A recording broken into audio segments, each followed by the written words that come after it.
Excellent. So everyone's here? We're good? Well, welcome everyone. Thank you for joining us today and being part of our Genetic Medicine Evolution Summit. Next slide, please. This two-day summit is not your typical virtual event, as Precision Nanosystems turns 10 this month, and we're very excited to be hosting this for you. Next slide, please. Over the course of the next 2 days, we'll be featuring an impressive set of speakers, including a Nobel laureate, academic thought leaders, and industry game changers discussing the role of genetic medicines in infectious disease, cancer, and rare disease. And with this, we're very excited to welcome you to our first 3D summit. Next slide, please. This is not your standard online event. We wanted to offer you a unique and innovative 3D virtual world. Attendees will have all the experiences you would expect at a traditional in-person event. You can even take a virtual tour of the conference venue, set up a time to talk to an expert for a one-on-one, listen to speakers, and network with other participants. Next slide, please. And lastly, don't forget to stop by our Solutions Hall, where you can speak with our experts in the booth, watch a video to learn more, or pick up resources to advance your work. Next slide, please. Great. And with that, we'd like to welcome you here at Precision Nanosystems.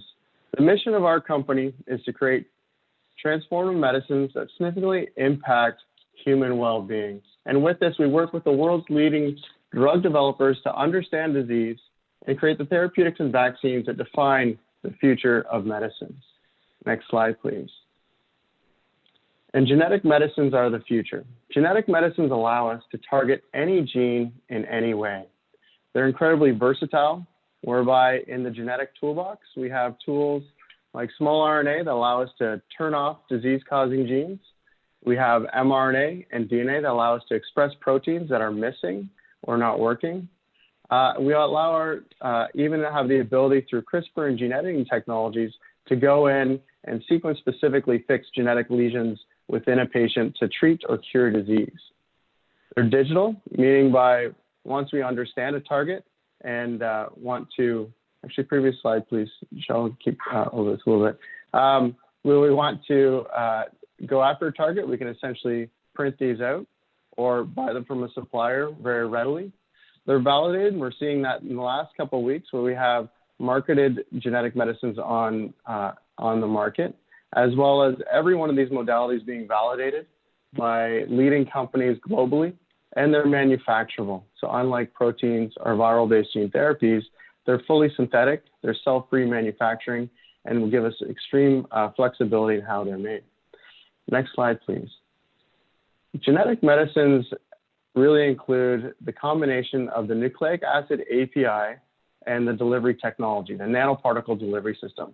Shown here is a lipid nanoparticle for RNA delivery, which would be somewhere between 70 to 100 nanometers typically, comprising tens to hundreds of thousands of molecules that need to self-assemble to create the final drug product. And it's a very sophisticated drug product that allows us to do many things with it and be administered for many different indications. Next slide, please. Developing genetic medicines can be challenging. So nucleic acid delivery we know is a challenge. These molecules are large. They need to be put directly into cells to have their effect. And with this, we need these sophisticated drug products. With that, the drug product development and manufacturing at scale-up typically can be challenging both at the discovery stage, but also translating these from discovery into large-scale manufacturing. We find there's significant knowledge gaps. So most groups in the world do not have every aspect of the knowledge needed to create and develop these drugs. And also they're very versatile, which is an opportunity, but also challenging, whereby there's a lot of different scenarios where these drugs are used, from making one drug per patient to doing mass worldwide vaccination, for example, in the event of a COVID-19 genetic vaccine. Next slide, please. With this, we work deeply with our partners and are supporting our users through a wide range of different indications. In particular, we're heavily focused with our users in the area of infectious disease vaccines. This includes vaccines for the development for a range of infectious disease, including for COVID-19. We're active in the area of rare diseases, a large class of diseases stratified by significant genetic issues within the patient. We're very active in cancer and oncology through immuno-oncology as well as targeted cancer, and generally in personalized medicine, whereby in the future, we really see that medicines are becoming increasingly tailored, specific to the molecular basis of an individual's disease, developed increasingly faster and more rapidly, and manufactured in patient-specific ways, both centralized and now increasingly localized. Next slide, please. With this, we have developed the full stack of technology and expertise to create a genetic medicine. This includes our proprietary and state-of-the-art manufacturing platform, leveraging our microfluidic-based continuous flow manufacturing platform for making genetic nanomedicines. Our proprietary delivery platform, this is our lipid-based nanoparticle systems for delivery of RNA for use in vaccines, cell therapy, and in rare diseases. And also our expertise, where we have deep expertise to support our users in every aspect of developing a genetic medicine. Next slide, please. Precision Nanosystems has been at the forefront of enabling genetic medicine users really from the start of this field. We launched the company in 2010. In 2013, we launched our flagship product, which was a nanoassembler benchtop. Many of our users remember the benchtop instrument as it was a workhorse for the field. Throughout the years, we further launched additional platform and products to support our users, including our Spark and Blaze. More recently, adding into our delivery platform, our Genvoy reagents used in a research use setting. Last year, we launched our Ignite instrument to replace our benchtop system and really allow us to take nanomedicine and genetic medicine development into the future. And this year, we're very proud to have our GMP manufacturing platform initiative, as well as launching our lipid nanoparticle technology to be available for clinical development. Next slide, please. With this, we're now working with many partners, bringing them into clinical manufacturing. One shown here are those that are publicly announced, and we're working with many others, and we look forward to working with as many groups as possible to help to bring these important medicines into clinic and to patients. Next slide, please. Lastly, we're very proud of our recent announcement with the Canadian government to partner with the Canadian government to develop a COVID-19 vaccine.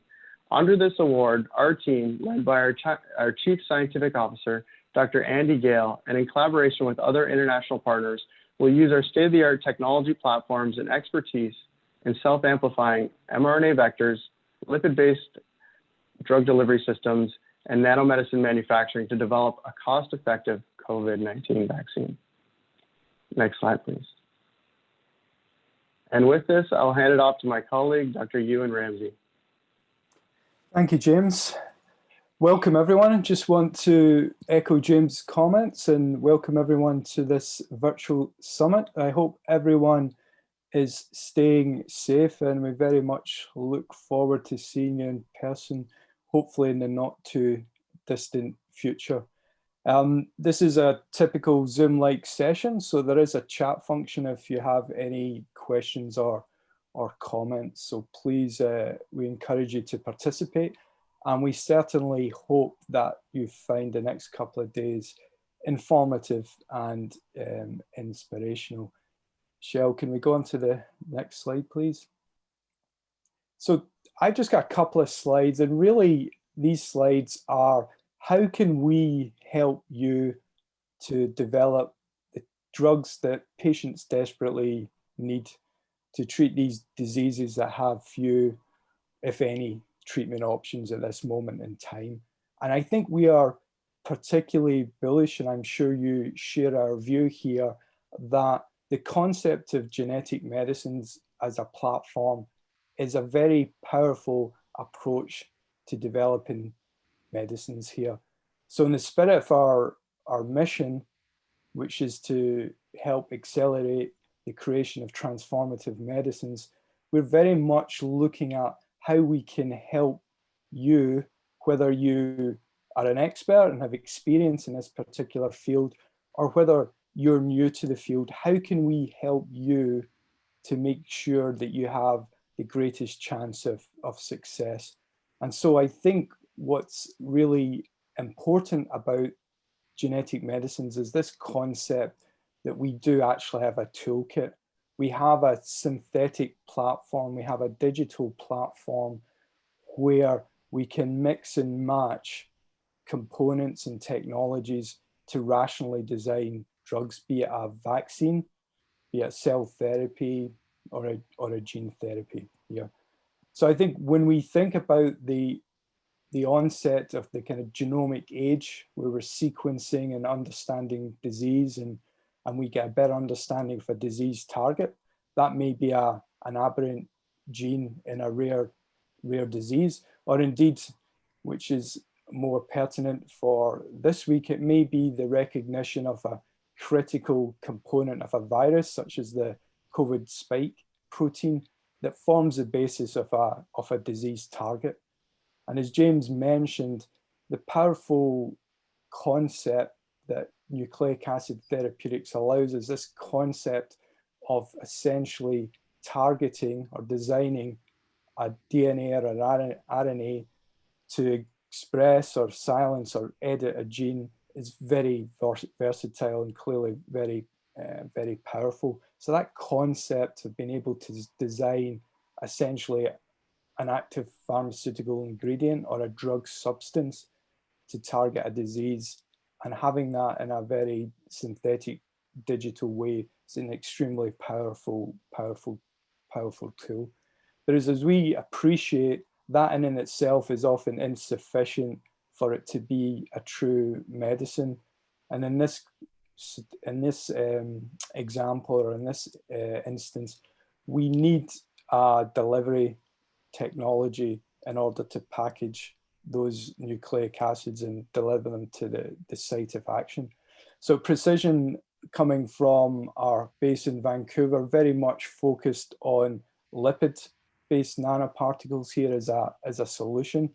We have provided to the field our Genvoy reagent, which is essentially designed for research use only and proof of concept. I mean, we're excited to bring to the field access to a broader array of these lipid nanoparticle technologies. You'll hear more about them later on today from my colleagues, Padma Kadukala and Lloyd Jeffs. But essentially, we now have an array of lipids and lipid nanoparticles designed to facilitate the development of vaccines, gene therapies, and cell therapies. Now, as a company, we were established and we started on the basis of providing a manufacturing solution for these types of medicines. Through our own experience developing these medicines, we recognized that the ability to rapidly prototype, to scale quickly, to transfer technologies between people and sites was very, very important. And this started our interest in microfluidics. And so the nanoassembler platform that James mentioned is integral to this toolkit. So when we look at this toolkit, we want to provide the opportunity to design an RNA. We want to provide the ability to package that RNA in a delivery platform. And we want to provide the concept of being able to manufacture these non-viral genetic medicines, these typically RNA lipid nanoparticles, using a manufacturing platform where we can prototype and then using the same processes rapidly scale to move the drug concept or candidate through towards the clinic and hopefully onto approval. Now, we're looking at providing tools for, as I said, for experts or those who are new to the field.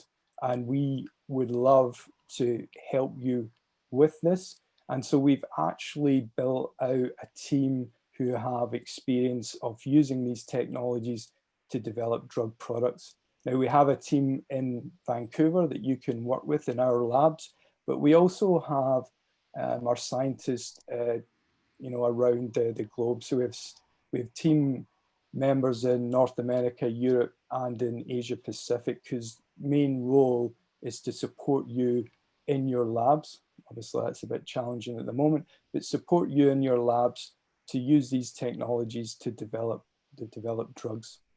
Next slide, please.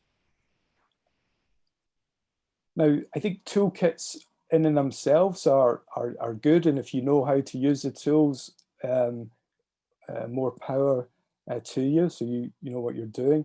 I liken this to, I love bikes. I've got a bike toolkit here, but frankly, most of the tools I'm not really sure what they're used for or how I would use them. And so one of the other concepts that we're working on here at Precision is actually building what we're calling these workflows. In other words, it's a kind of roadmap of how we can apply the Genetic Medicine Toolkit to develop these non-viral therapeutics, be it a vaccine or a cell therapy or a gene therapy. And as we can see from this slide, and you know in your experience, the application of those technologies in those fields are very powerful and broad-based. And so we are very bullish that collectively, if we can realize the potential of these genetic medicines with these toolkits, with these workflows, we have a very clear path to developing technologies that will have a significant impact. And I don't think many of us here joining us here today would think that a year ago that lipid nanoparticles or messenger RNA or these RNA vaccines would be at the forefront of the news and would be on everyone's lips. And what we're seeing today, I think, is the capacity for this type of technology to solve some of the greater health challenges that we have. So we certainly see this at the beginning. So as James mentioned, we've been doing this for 10 years. We're really excited about the next 10 years. I think collectively, there's a lot of technology and solutions that we can develop, and we can really impact patients and their families by providing them with therapeutics that really, really get to the cause of disease. So that's a summary really of where Precision's been and what we're looking to do and how we're looking to help and work with you. If anyone has any questions, please put them in chat there. Otherwise, I'm going to pass you on to my colleague, Shell Ip. Now, Shell has been with Precision for some time. He's going to talk about lipid nanoparticles, and he's also going to talk about another tool that we're looking to develop, and that is really expanding the capacity for those new to the field and perhaps those looking for a refresher to learn more. So we are looking at launching educational course, and Shell will talk about that in a second. But I would also encourage all of you to visit the various booths and solutions, join the sessions later today, where many of my colleagues will be providing hands-on video of using the technology that we use in our toolkit, predominantly our nano assembler platform, and providing examples of how that can be used to help you develop your drugs and progress your research. So Shell, I'm going to pass that on to you now. So thanks everyone, enjoy the summit. Great, thank you, Ewan. As Ewan mentioned, LNPs are really at the forefront of enabling a lot of these genetic medicines. And so we thought it'd be very important to just provide a bit of an overview about how LNPs work, what they do, and provide almost a molecular level view of this, just so that we're all on the same page about this. We'll probably revisit the topic of LNPs, or you'll come across it many times throughout this summit, just because it is such a crucial tool in that toolkit. Why is it a crucial tool? Well, if you consider the journey that RNA has to take from being a drug substance upon manufacturing, all the way to transport, injection into the into the patient, and then carrying this RNA all the way to the cells where they're ultimately useful. It has a pretty long journey, and it's quite a lot to ask of any one drug molecule. And so RNA itself, because of a variety of reasons, doesn't really have a very favorable profile for pharmacokinetics or biodistribution on its own, because we've evolved so long with viruses. They're frequently recognized as foreign and trigger a lot of responses in that regard.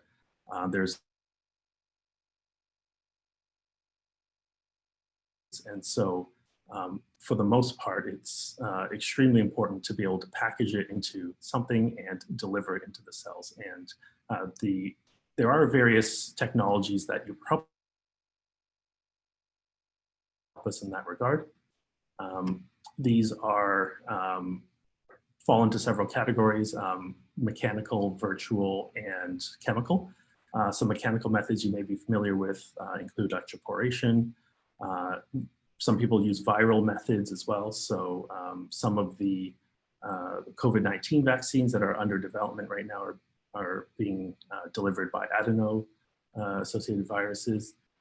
And then there are also chemical methods. And so LNPs, of course, are the technologies that are behind RNA vaccines that we're seeing for COVID from Pfizer and BioNTech, and also from Moderna. But you may be familiar with other chemical methods such as liposuction. So many of these technologies are used throughout molecular biology. They do have certain advantages and disadvantages.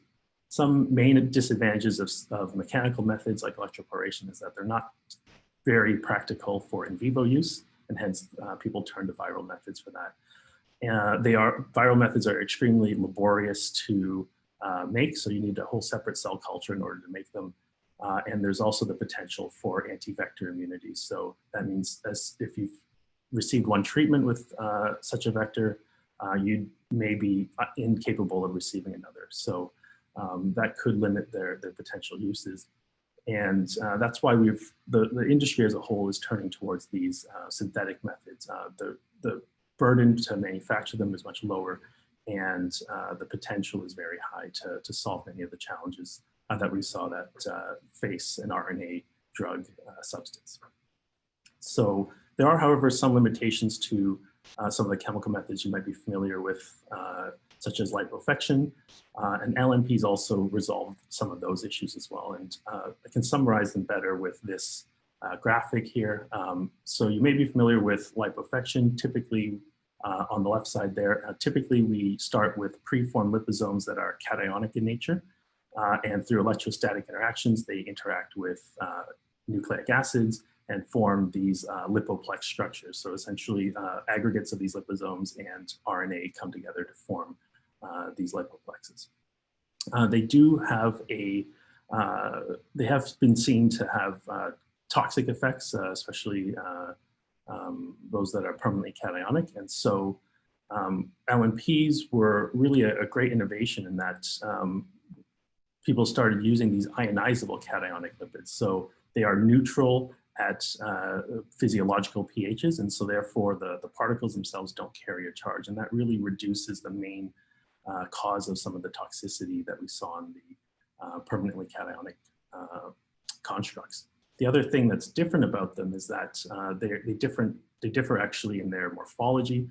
So if you looked at these under an electron microscope, a liposome would have a very obvious pore in the middle, aqueous compartment in the middle that you can see, whereas LNPs tend to have this dense core structure, so they don't have a very discernible aqueous compartment. Instead, they look homogeneous across the diameter of that particle.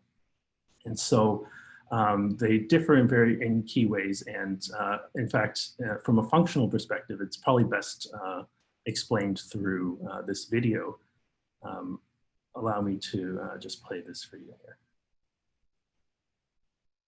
Nanoparticles are applied to cells in culture. Apolipoprotein E, or ApoE, adsorbs onto the surface of the lipid nanoparticle. ApoE is a ligand for the LDL receptor. As LDL receptors are ubiquitously expressed on primary cells, this mechanism can be exploited to promote nanoparticle uptake in a wide variety of cells.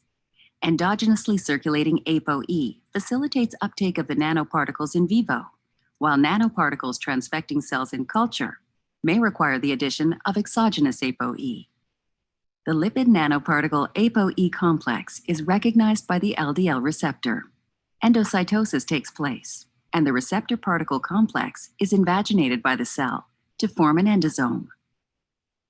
As the endosome matures, internal pH changes promote nanoparticle lipids to interact with endosomal lipids and release the nucleic acids into the cytoplasm.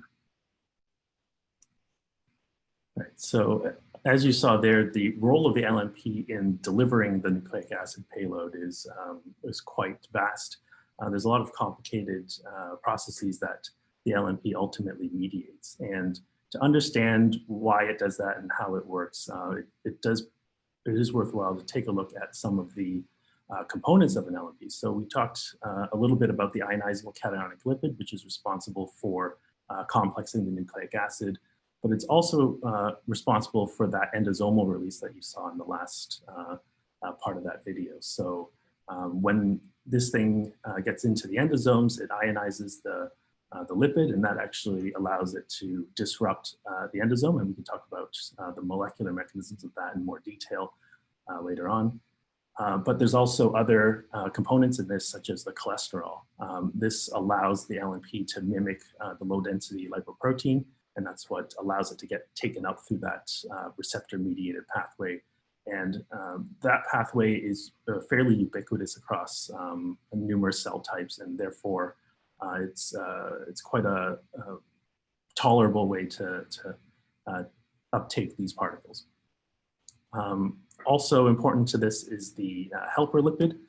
It's often thought of as a structural lipid, but when you look at the literature, you'll see that groups such as Peter Cullis's group, who have screened many different types of these lipids, have found that those also play a role in the ability of these LNPs to release their payload into the cytoplasm.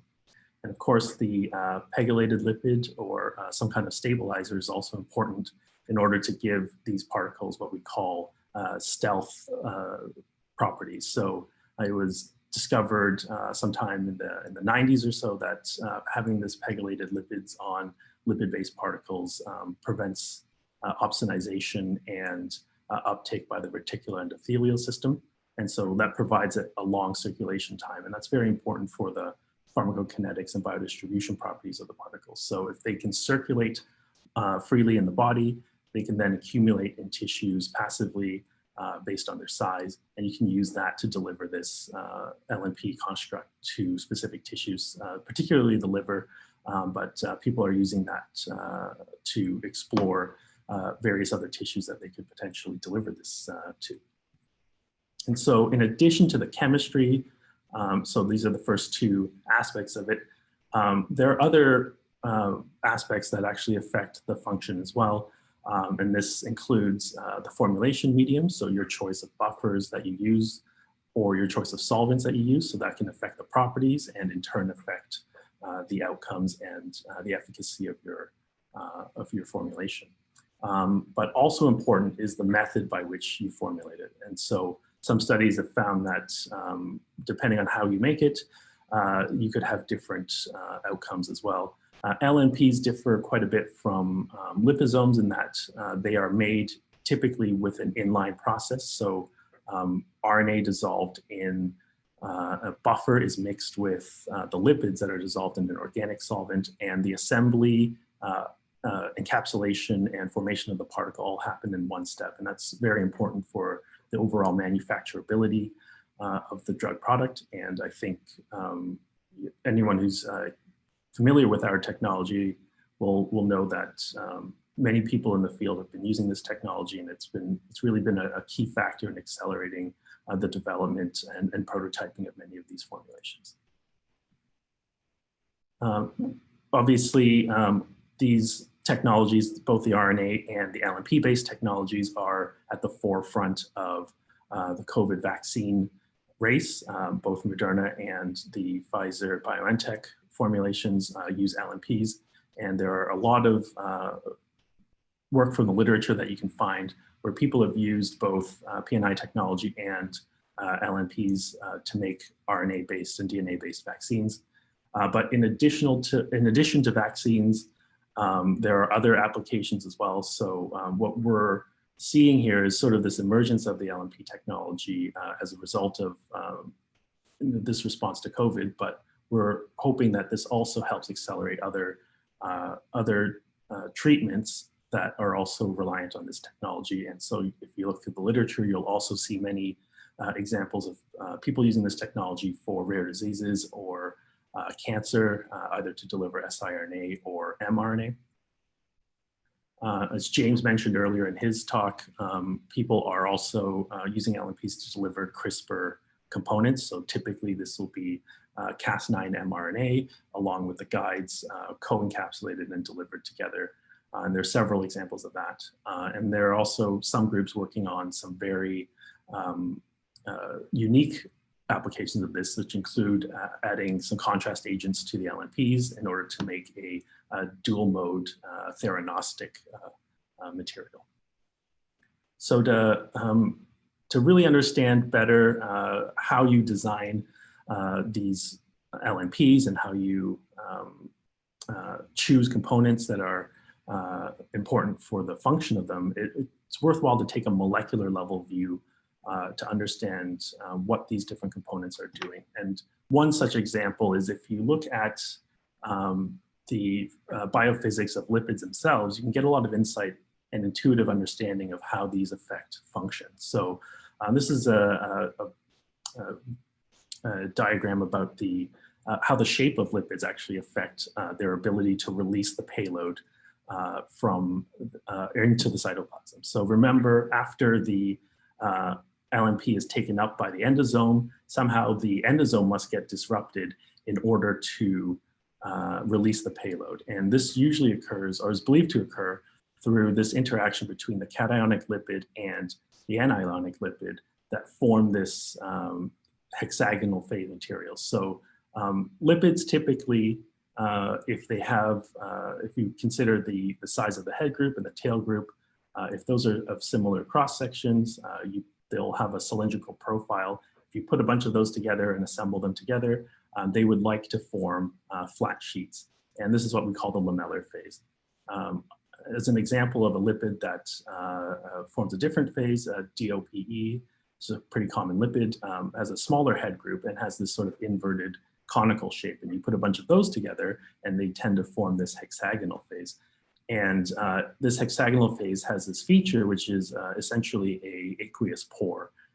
And when you look at the way the cationic lipid interacts with the anionic lipids that are inherent in the endosomal membrane, you can see that that also forms this a similar shape and also promotes the formation of this hexagonal phase. So what happens when the pH in the endosome lowers, it triggers the ionizable lipid to become cationic.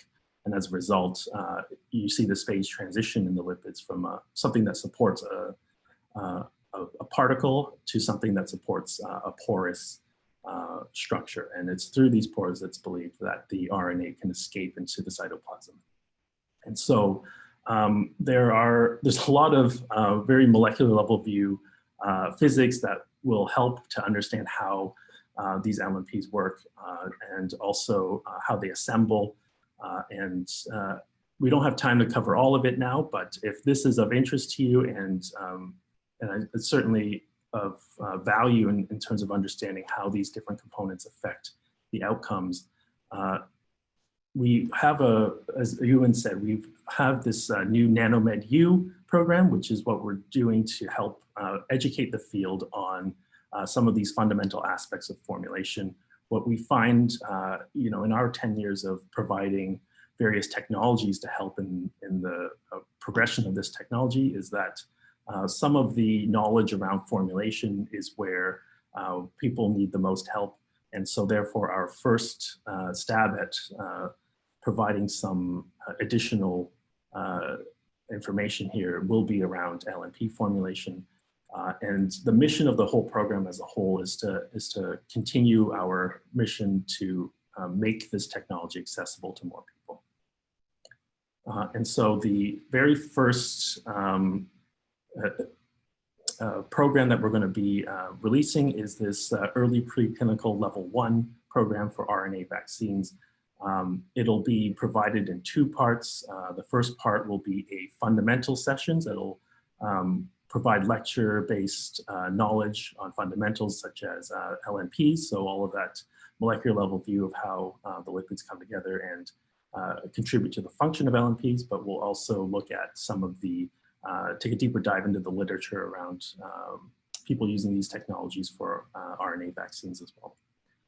There's also a second part, which will be primarily hands-on. This does require access to a nanoassembler Ignite, but we will walk through the entire preclinical formulation process from calculating your N/P ratios all the way to determining what your encapsulation efficiency is through the ribogreen assay. So this will be done in a virtual classroom environment with live hands-on instruction. So if this is of interest to you guys, please visit our booth. So you'll find at the exhibitor hall, there'll be various P&I solutions on show, and we will have a Nanomed U booth there. So please come and talk to me there. James, Ewan, thank you very much for joining in this session. Thanks, everyone. Thanks, everyone.